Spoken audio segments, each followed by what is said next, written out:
ಕಲಬುರಗಿ ನಗರದಲ್ಲಿ ನಾವು ಕರ್ನಾಟಕ ರಾಜ್ಯ ರೈತ ಕಾರ್ಮಿಕರ ಸಂಘ ಮತ್ತು ಕಲಬುರಗಿ ಮಹಾನಗರ ಪಾಲಿಕೆ ಸಂಘದ ವತಿಯಿಂದ ಪತ್ರಿಕಾಗೋಷ್ಠಿಯನ್ನು ಕರೆದೀವಿ. ಪತ್ರಿಕಾಗೋಷ್ಠಿಯ ಮೂಲ ಉದ್ದೇಶ ಏನಪ್ಪಾ ಅಂತಂದರೆ, ಕಲಬುರಗಿ ನಗರದಲ್ಲಿ ಪೌರ ಕಾರ್ಮಿಕರ ನೇಮಕಾತಿ ಆಗದೆ ನೆನೆಗೊಂದಿಗೆ ಬಂದಿದೆ ಸರ್.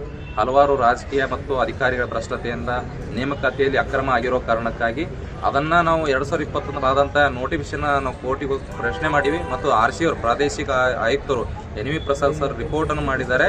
ಇದು ಎಲ್ಲವೂ ಕೂಡ ಕಾನೂನು ಬಾಹಿರವಾಗಿದೆ, 17 ಅಂಶಗಳಲ್ಲಿ ತಪ್ಪು ನಡೆದಿದೆ ಇದರಲ್ಲಿ ಅಂತೇಳಿ ಅದನ್ನು ನಾವು ತಡೆ ಹಿಡಿದಿದ್ದೀವಿ. ಅದನ್ನು ವರದಿ ಆಧಾರದ ಮೇಲೆ ನಾವು ಕೋರ್ಟಿಗೆ ಹೋಗಿದ್ದೀವಿ. ಈಗೇನಪ್ಪ ಅಂತಂದ್ರೆ ಅದು ಈಗ ನೇಮಕಾತಿ ಆದಂಥವ್ರು ಕೂಡ ಪಾಪ ಅವರು ಕೂಡ ಪೌರ ಕಾರ್ಮಿಕರು, ನಮ್ಮ ಜೊತೆ ಇರ್ತಕ್ಕಂಥವ್ರು ಪೌರ ಕಾರ್ಮಿಕರು ಎಲ್ಲರೂ ಕೂಡ ದುಡಿಯುವಂತಾರೆ. ಆದ್ರೆ ನಾವು ಹೇಳ್ತಕ್ಕಂಥದ್ದು ಈ ಸೀನಿಯರಿಟಿ ಕನ್ಸಿಡರ್ ಮಾಡಬೇಕು ಅಂತೇಳಿ ನಾವು ಮನವಿ ಇದೆ. ಅದು ಸೀನಿಯರಿಟಿ ಕನ್ಸಿಡರ್ ಆಗಿಲ್ಲ ಅಂತೇಳಿ ಆ ಪ್ರಾದೇಶಿಕ ಆಯುಕ್ತರ ವರದಿಯಲ್ಲೂ ಕೂಡ ಇದೆ. ಮತ್ತು ಸೀನಿಯರಿಟಿ ರದ್ದು ಏನು ತಪ್ಪಿಸ್ಲಿಕ್ಕೆ ಅಧಿಕಾರಿಗಳು ಪ್ರಯತ್ನ ಮಾಡಿದ್ದಾರೆ, ಅವ್ರ ಮೇಲೆ ಕ್ರಮನೂ ಆಗಬೇಕಂತನೂ ಕೂಡ ಅವ್ರು ಹೇಳಿದ್ದಾರೆ. ಹಾಗಾಗಿ ನಾವು ಏನಪ್ಪಾ ಅಂತಂದ್ರೆ ಎಲ್ಲರಿಗೂ ಕೂಡ ಸೀನಿಯರಿಟಿ ಆದಮೇಲೆ ಅವಕಾಶ, ನೇಮಕಾತಿ ಅವಕಾಶ ಮಾಡಿಕೊಡ್ಬೇಕು. ಮತ್ತೇನು ಈಗೇನು ಧರಣಿ ಕೂತಿದ್ದಾರೆ ಅವರು ಕೂಡ ಪೌರ ಕಾರ್ಮಿಕರು ಅಂದರೆ ಅವರು ಜೂನಿಯರ್ ಇದ್ದಾರೆ, ಸೀನಿಯರ್ ಇದ್ದವ್ರಿಗೆ ಅವಕಾಶ ಮಾಡಿಕೊಡ್ರಿ, ಆನಂತರ ಜೂನಿಯರ್ನವ್ರಿಗೆ ಕೂಡ ನೇಮಕಾತಿಯಲ್ಲಿ ಅವಕಾಶ ಕೊಡ್ರಿ. ಆಗಲ್ಲ ಅಂತಂತೀರಂದ್ರೆ ಎಲ್ಲರೂ ಕೂಡ ಎಟ್ ಎ ಟೈಮ್ ಒಂದೇ ಸರ್ತಿ ನೇಮಕಾತಿಗೆ ಅವಕಾಶ ಮತ್ತು ನೇರ ಪಾವತಿಗೆ ಅವಕಾಶ ಮಾಡಿಕೊಡ್ರಿ. ಈ ಗೊಂದಲ ಏನು ರಾಜಕೀಯವಾಗಿ ಅಧಿಕಾರಿಗಳ ಒಂದು ಗೊಂದಲದಿಂದ, ಭ್ರಷ್ಟತೆಯಿಂದ ಏನು ತೊಂದರೆ ಆಗಿದೆ, ಪೌರ ಕಾರ್ಮಿಕರಿಗೆ ನೇಮಕಾತಿ ಆಗದೆ ನಿಂತಿದೆ, ಅದು ಪರಿಹಾರ ಆಗಬೇಕಾದ್ರೆ ಎಲ್ಲರೂ ಕೂಡ ಎಟ್ ಎ ಟೈಮ್ ನೇಮಕಾತಿ ಆಗಲಿ, ಎಟ್ ಎ ಟೈಮ್ ಎಲ್ಲರೂ ಕೂಡ ನೇರಪಾತಿ ಆಗಂತ ರೀತಿಯಲ್ಲಿ ಕ್ರಮ ವಹಿಸಬೇಕು. ಜೊತೆಗೆ ಏನಪ್ಪಾ ಅಂದ್ರೆ ಇವತ್ತು ಪೌರ ಕಾರ್ಮಿಕರ ಮೇಲೆ ನಡೀತಾ ಇದೆ ದೌರ್ಜನ್ಯ ನಡೀತಾ ಇದೆ, ಅಧಿಕಾರಿಗಳ ಮತ್ತು ಗುತ್ತೇದಾರಿಕೆ ತಪ್ಪಿಸ್ಬೇಕು ಅಂತಂದ್ರೆ ಜಿಲ್ಲಾಡಳಿತ ಆಯುಕ್ತರು ಕೂಡಿ ಅದಕ್ಕೆ ಪ್ರತ್ಯೇಕವಾದ ಒಂದು ಸಭೆ ಕರಿಬೇಕು. ಅವ್ರ ಸಮಸ್ಯೆಗಳೇನೋ ಅಂತ ಕೇಳಬೇಕು. ಅವ್ರ ESI PF 4-5 ಕೋಟಿ ಬಾಕಿ ಇದೆ, ಅದು ಪರಿಹಾರ ಆಗಬೇಕು. ಅದ್ರ ಜೊತೆಗೆ ಏನಪ್ಪ ವಾರ್ಡ್ ವೈಸ್ ಯಾರು ಪೌರ ಕಾರ್ಮಿಕರು ಕೆಲಸ ಮಾಡ್ತಾರೆ ಅವ್ರ ಮಾಹಿತಿಯನ್ನು ಅಲ್ಲಿ ಒದಗಿಸಬೇಕು.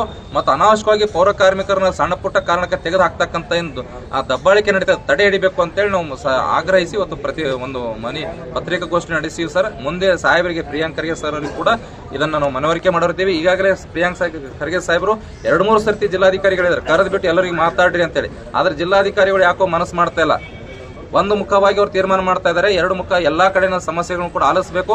ನಾವು ಕೂಡ ದೂರನ್ನು ಕೊಟ್ಟಿದ್ದೀವಿ, ಪ್ರಮುಖ ದೂರದಾರ ನಾನಿದ್ದೀನಿ, ಕಾಂತ ಸಾಹೇಬ್ರು ಇದ್ದಾರೆ. ನಮ್ಮನ್ನು ಕರೆದು ಮಾತಾಡ್ಲಿಕ್ಕೆ DC ಅವರು ಕಾಳಜಿ ವಹಿಸ್ತಲ್ಲ, ಅವ್ರು ಕರೆದು ಮಾತಾಡಬೇಕು. ಆ ಮೂಲಕ ಪೌರ ಕಾರ್ಮಿಕರು ಈ ನಗರವನ್ನು ಸ್ವಚ್ಛ ಮಾಡಿ ನಿಮ್ಗೆ ಬ್ರೀದ್ ಕೊಡ್ತಕ್ಕಂಥವ್ರು, ನಿಮ್ಗೆ ಒಳ್ಳೆಯವರಂತ ಕ್ರೆಡಿಟ್ ಕೊಡ್ತಕ್ಕಂಥವ್ರು ಕ್ಯಾಬಿನೆಟ್ ನಡೆದಂಥ ಸಂದರ್ಭದಲ್ಲಿ ಕಲಬುರಗಿಯಲ್ಲಿ 16-17 ಗಂಟೆ ಕೆಲಸ ಮಾಡಿದ್ದಾರೆ. ಅಂಥವ್ರ ಸಮಸ್ಯೆ ಕೇಳಕ್ಕೆ ಜಿಲ್ಲಾಧಿಕಾರಿಗಳು ಮನಸ್ಸು ಮಾಡ್ತಾ ಇಲ್ಲ ಅಂದ್ರೆ ಎಲ್ಲದೂ ಕೂಡ ಸಚಿವರು ಮಾಡೋಕ್ಕಾಗಲ್ಲ ಸರ್. ಅಧಿಕಾರಿಗಳಂತ ನೇಮಕ ಮಾಡಿದರೆ ಅವರು ಸ್ಥಳೀಯ ಸಮಸ್ಯೆ ಪರಿಹಾರ ಮಾಡ್ಲಿಕ್ಕೆ ಮುಂದಾಗಬೇಕು.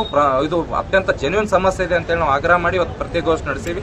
ಎಲ್ರಿಗೂ ಅನುಕೂಲ ಆಗಬೇಕಂದ್ರೆ ಎಲ್ಲರೂ ಕೂಡ ನೇರ ಪಾವತಿ ಆಗಬೇಕು, ಪರ್ಮನೆಂಟ್ ಎಟ್ ಎ ಟೈಮ್ ಆಗಲಿ, ಅದು ಸೀನಿಯರಿಟಿ ಬೇಸಿಸ್ ಮೇಲೆ ಅಂತ ನಾವು ಇವತ್ತು ಮನವಿ ಮಾಡ್ತೀವಿ. ಧರಣಿ ನಿರಂತರ ಇಲ್ಲ ಸರ್, ಈಗ ಆಯ್ಕೆ ಪಟ್ಟಿಯಲ್ಲಿ ಇರ್ತಕ್ಕಂಥ ಧರಣಿ ನಡೆಸ್ತಾ ಇದ್ದಾರೆ ಸರ್.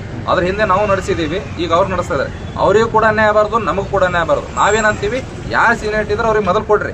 ನಮಗೆ ಕೊಟ್ಟು ಒಂದು ತಾಸಿಗೆ 10 ನಿಮಿಷ ಆಗಲಿಕ್ಕೆ ಅವ್ರಿಗೆ ಕೊಡ್ರಿ. ಅದು ಮೊದಲು ಸೀನಿಯರಿಟಿ ಯಾರಾದ್ರೆ ಅವ್ರಿಗೆ ಕೊಡ್ರಿ, ಆನಂತರ ನೀವು ಅವ್ರಿಗೆ ಕೊಡ್ರಿ ಅಂತ ನಮ್ಮ ಮನವಿ ಇದೆ ಸರ್. ಅಷ್ಟೇ ಹೊರತಾಗಿ ಯಾರು ದೊಡ್ಡವ್ರು ಯಾರು ಸಣ್ಣವ್ರು ಅನ್ನೋ ಪ್ರಶ್ನೆ ಇಲ್ಲ ಸರ್. ಇಲ್ಲಿ 4-5 ಬಣಗಳಂತಾರ, ಯಾವುದೋ ಬಣ ಇಲ್ಲ ಸರ್. ಇಲ್ಲಿ ಪೌರ ಕಾರ್ಮಿಕರು ಅಂದ್ರೆ ಒಂದೇ ಬಣ.